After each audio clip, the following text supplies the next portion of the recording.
Yes, dear students.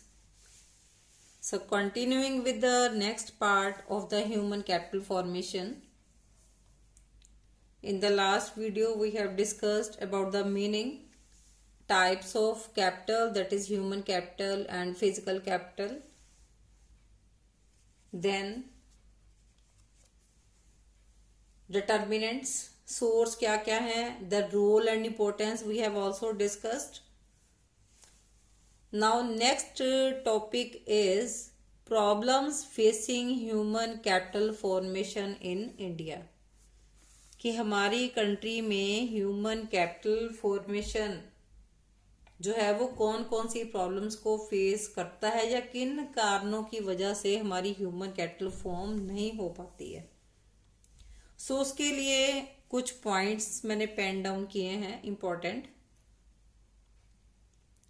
तो बेटा जो वीडियोस आप देख रहे हो प्लीज कमेंट सेक्शन में लिखते जाएं कि आपको क्लैरिटी हो रही है, अंडरस्टैंडिंग हो रही है, तो मैं उस तरीके से आपके लिए वीडियो जो है वो अपलोड करूं. So the first point in this concept is rising population. Rising population आप देख ही रहे हो कि डे बाय डे जो पॉपुलेशन है इंडिया की वो इंक्रीज हो रही है. अब पॉपुलेशन जिस स्पीड से बढ़ती है लेकिन जो ह्यूमन कैपिटल है वो उस स्पीड से नहीं बढ़ती, क्योंकि हमारे पास इतनी फैसिलिटीज जो हैं वो अवेलेबल नहीं है. तो जितनी फैसिलिटीज जो हैं वो एज कंपेयर टू पॉपुलेशन वो कम पड़ जाती हैं. पर हेड जितनी फैसिलिटीज मिलनी चाहिए, जो बेसिक अमेनिटीज ऑफ लाइफ हैं, लाइक हाउसिंग है, वाटर फैसिलिटीज हैं, एजुकेशन है, पावर सप्लाई की फैसिलिटी है, हॉस्पिटल्स हैं, सैनिटेशन फैसिलिटीज हैं, ये सबको नहीं मिल पाती हैं. तो उससे क्या होगा, जो क्वालिटी ऑफ लाइफ है वो क्या होगा, डिटीरियोरेट होगा, डाउनफॉल आएगा उसमें. अगर लोगों को क्वालिटी ऑफ लाइफ ही अच्छी नहीं मिलेगी, उससे क्या होगा कि लोग इस कैपेसिटी में ही नहीं होंगे कि वो अपनी स्किल को या अपनी नॉलेज को या अपनी एक्सपर्टीज को इंक्रीज कर लें. तो हर चीज में क्या आ रहा है, इसमें राइजिंग पॉपुलेशन की वजह से डाउनफॉल आ रहा है. तो ये सारा जो डाउनफॉल है इसकी वजह से किस में डाउनफॉल आएगा, ह्यूमन कैपिटल फॉर्मेशन. तो इसमें भी डाउनफॉल आएगा. So next point is brain drain. Brain drain means, तो ड्रेन को तो आप समझते हो, ड्रेन क्या होता है, निकास, बाहर निकलना है किसी चीज का. क्या चीज बाहर निकल रही है, ब्रेन. किस में से बाहर निकल रहा है, इंडिया से. इंडिया से कौन से ब्रेन बाहर निकल रहे हैं, जो तेज दिमाग वाले लोग हैं. जो तेज दिमाग वाले लोग वो कौन से हैं, किस कैटेगरी के हैं, जैसे कि साइंटिस्ट हो गए, administrators, executive, engineers, physicians, educationist, ये जितने भी पढ़े लिखे लोग हैं ये इंडिया छोड़ के बाहर की तरफ जा रहे हैं. क्यों बाहर की तरफ जा रहे हैं, क्योंकि इन लोगों के पास जितनी स्किल है उस तरह के जो रिसोर्सेज हैं वो इंडिया में अवेलेबल नहीं है. तो कहने का क्या मतलब है कि इन लोगों को अपने काम के अकॉर्डिंग, अपनी स्किल के अकॉर्डिंग इंडिया में एम्प्लॉयमेंट नहीं मिलती, जिसकी वजह से जो ब्रेन है वो ड्रेन हो रहा है, आउट ऑफ द इंडिया ये जा रहा है. तो उससे क्या होगा कि हमारी जो लोग हैं एजुकेशन तो यहाँ पे लेते हैं, ट्रेनिंग भी यहाँ पे लेते हैं, लेकिन उसको यूज कौन कर रहा है, उसको यूज कर रही है बाहर वाली कंट्री, जिसकी वजह से बाहर वाली कंट्रीज की ग्रोथ तो बहुत अच्छी हो रही है, लेकिन हमारी इंडिया की जो ग्रोथ है वो डिक्लाइन हो रही है, क्योंकि जो ह्यूमन कैपिटल फॉर्मेशन है वो डिक्लाइन हो रहा है. अगेन इसमें ह्यूमन कैपिटल फॉर्मेशन जो है वो डिक्लाइन हो रहा है. ह्यूमन कैपिटल फॉर्म तो हुआ कंट्री में, लेकिन वो कंट्री के काम नहीं आया, वो बाहर चला गया. तो जिसको हम क्या कहते हैं, brain drain. So next is deficient manpower planning. अब deficient means deficiency, deficiency means कमी. कमी किस चीज की, मैन पावर प्लानिंग की. तो ये कमी जो है वो क्यों आती है कि जब कंट्री में सप्लाई मैन पावर की ज़्यादा है और डिमांड क्या है, कम है। दैट मीन्स कंट्री में सप्लाई तो है, एजुकेटेड लोग एजुकेशन तो ले रहे हैं, सप्लाई बहुत ज़्यादा, लेकिन उनकी डिमांड नहीं है। तो उनको उनकी स्किल के अकॉर्डिंग, उनकी नॉलेज के अकॉर्डिंग उनको काम नहीं मिलता, उनकी स्किल और नॉलेज का बेटर यूटिलाइजेशन नहीं हो रहा। तो जिसकी वजह से जो लोग हैं वो अनएम्प्लॉयड हैं। तो अनएम्प्लॉयड होंगे तो उससे उससे क्या होगा, जो ह्यूमन कैपिटल जो कंट्री में बनी, फॉर्म तो हुई लेकिन वो वेस्ट हो गई। तो ह्यूमन कैपिटल फॉर्मेशन एक मेजर रिसोर्स है कंट्री का। तो वो क्या होगी, ह्यूमन स्किल और ह्यूमन पावर जो है वो क्या होगी, एक बहुत बड़ा जो रिसोर्स है वो वेस्ट हो गया। सो ह्यूमन कैपिटल फॉर्मेशन में ये वाली जो प्रॉब्लम्स है वो आ रही है। नेक्स्ट प्रॉब्लम इसमें कौन सी आ रही है, insufficient on the job training in primary sector. अब जो प्राइमरी सेक्टर है इंडिया का, प्राइमरी सेक्टर में क्या आता है, एग्रीकल्चर।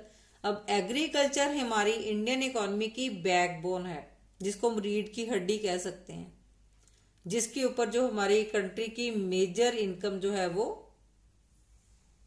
उसके ऊपर स्टैंड करती है। अब जो एग्रीकल्चर में काम करने वाले लोग हैं, अगर हम उनको ऑन द जॉब ट्रेनिंग नहीं देंगे, उनको टेक्नोलॉजिकली अपडेट नहीं करेंगे, या जो उनको नई मशीनरी आई है कोई एग्रीकल्चर के लिए, नए सीड्स आए हैं कोई, तो उनको उनकी नॉलेज को हमने अपडेट ही नहीं किया, तो उससे क्या होगा, वो प्रोफेशनली ग्रो नहीं करेंगे।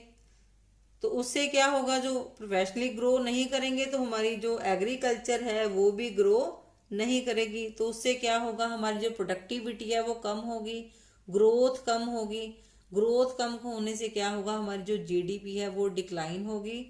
और क्योंकि हमने इसमें ह्यूमन कैपिटल फॉर्मेशन को हमने ग्रो ही नहीं होने दिया, हमने स्टॉक जो है वो ग्रो ही नहीं किया ह्यूमन कैपिटल का, उनको ऑन द जॉब ट्रेनिंग हमने नहीं दी।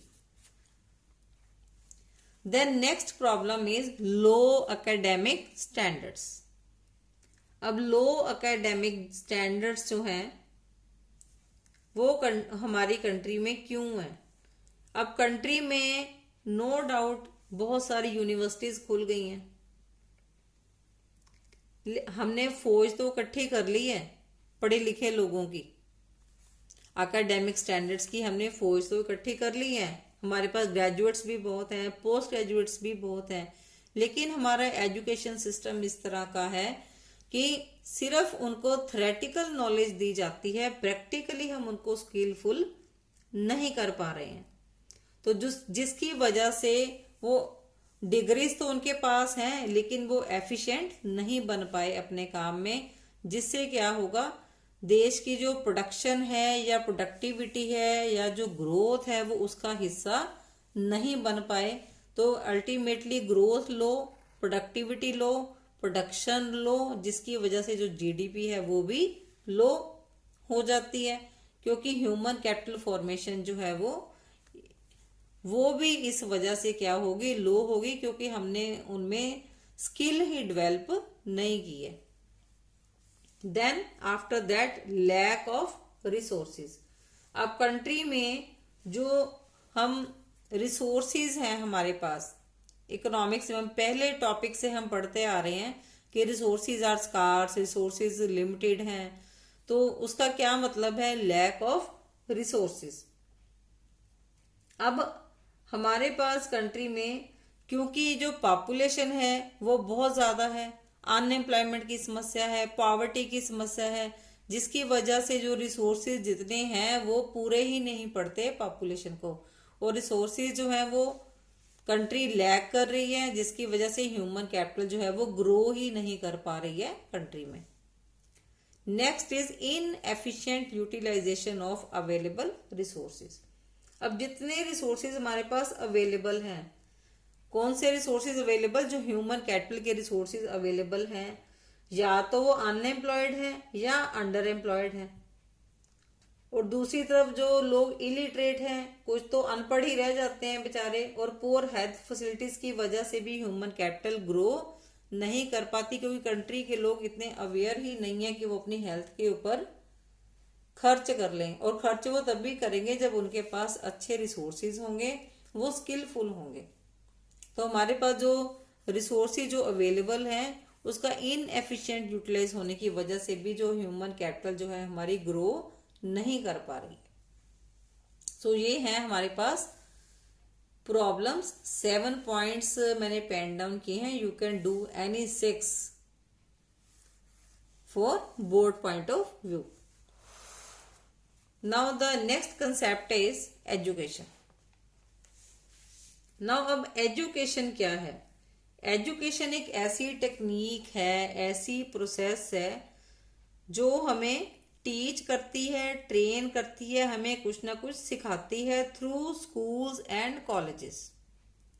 अब एजुकेशन एंड लिटरेसी ये दोनों ही चीजें जो है ये सेम नहीं है। अब जो एजुकेशन है वो हमें किसके थ्रू मिलती है? Primary education, secondary education and higher education के through. That means schools and colleges और यूनिवर्सिटीज के थ्रू। लेकिन लिटरेसी का क्या मतलब है कि जो बंदा हम लिख पढ़ ले हम उसको कहते हैं कि लिटरेट है। लेकिन किसी के पास डिग्री का होना दैट इज एजुकेशन। अब इसकी इंपॉर्टेंस और ऑब्जेक्टिव्स क्या हैं एजुकेशन के? कि जो एजुकेशन है वो कंट्री के सिटीजन्स को, लोगों को एक रिस्पॉन्सिबल सिटीजन्स बनाती है, एक जिम्मेवार नागरिक बनाती है। देन नेक्स्ट उनके मेंटल हॉरिजन्स का विकास करती है, उनकी जो सोच है उसको फॉरवर्ड बनाती है, उसको फॉरवर्ड माइंडेड बनाती है। वो अपनी बैकवर्ड थिंकिंग से बाहर निकलते हैं, सोच का दायरा उनका खोलती है और लोगों को साइंटिफिकली एंड टेक्नोलॉजिकली एजुकेट करती है। और एजुकेशन क्या करती है? ह्यूमन की ऑलराउंड पर्सनैलिटी डेवलप करती है, लोगों के कल्चरल स्टैंडर्ड्स को मेंटेन रखती है और देश की सोशियो इकोनॉमिक ग्रोथ और जीडीपी ग्रोथ में सहायक होती है एजुकेशन। अब ये इतना मेजर है सोर्स हमारा एजुकेशन ह्यूमन कैपिटल फॉर्मेशन का, लेकिन उसकी ग्रोथ के लिए क्या चीज जरूरी है? There is a need for government intervention in education and health. कि बहुत जरूरी है कि एजुकेशन में और हेल्थ में जो गवर्नमेंट है वो इंटरफेयर करे। अब इसके लिए क्यों गवर्नमेंट को इंटरफेयर करने की जरूरत है? क्योंकि एजुकेशन और हेल्थ ऐसा सेक्टर है जो बहुत ज़्यादा इन्वेस्टमेंट मांगता है और विद ए फिक्स्ड एक्सपेंडिचर। कि अगर हमने अपने कंट्री के लोगों को एजुकेट करना है, उनको हेल्दी बनाना है, उनकी स्किल डेवलप करनी है, तो उसके लिए गवर्नमेंट को ह्यूज एक्सपेंडिचर, एक बहुत बड़ा खर्चा करना पड़ेगा एजुकेशन के ऊपर। दूसरी बात, अब हमारी कंट्री में प्राइवेट इन्वेस्टर्स तो बहुत हैं, लेकिन जो प्राइवेट इन्वेस्टर्स हैं वो एजुकेशन के सेक्टर के ऊपर या हेल्थ के सेक्टर के ऊपर खर्चा नहीं करना चाहते, क्योंकि जो प्राइवेट सेक्टर है वो प्रॉफिट मोटिव के एम से काम करते हैं कि जहां पर उनकी जो कॉस्ट है वो भी रिकवर हो जाए और उनको उनकी सर्विस की एक अच्छी खासा मुनाफा, अच्छी खासी कॉस्ट मिले। तो इसके लिए जो प्राइवेट इन्वेस्टर्स हैं वो एजुकेशन के सेक्टर्स में जो इन्वेस्ट जो है वो नहीं करते हैं बहुत जल्दी। तो हमारी कंट्री के लोग जो हैं वो इतने रिच नहीं है कि वो अपनी एजुकेशन के ऊपर और हेल्थ के ऊपर या अपनी बच्चों को एक अच्छी एजुकेशन दिलाने के लिए एक बहुत अच्छा खासा एक्सपेंडिचर उसके ऊपर कर लें, वो इस काबिल नहीं है। तो इस वजह से ये तभी पॉसिबल है अगर गवर्नमेंट जो है वो लोगों को सब्सिडाइज्ड रेट पे या कम रेट पे हेल्थ बेनिफिट्स और एजुकेशन बेनिफिट्स प्रोवाइड करवाए, ये चीज तभी पॉसिबल है। तो आज की वीडियो के लिए इतना मैटर आपका सफिशिएंट है। प्रॉब्लम्स आपकी डिस्कस हो गई, एजुकेशन और लिटरेसी में डिफरेंस हो गया, इम्पोर्टेंस क्या है एजुकेशन की, और गवर्नमेंट को इसमें इंटरवेन करने की क्या जरूरत है। तो बच्चों कमेंट सेक्शन में जरूर लिखते जाएं regarding the videos if these are clear to you. तो thanks for the patient listening. तो I will continue next part in the next video.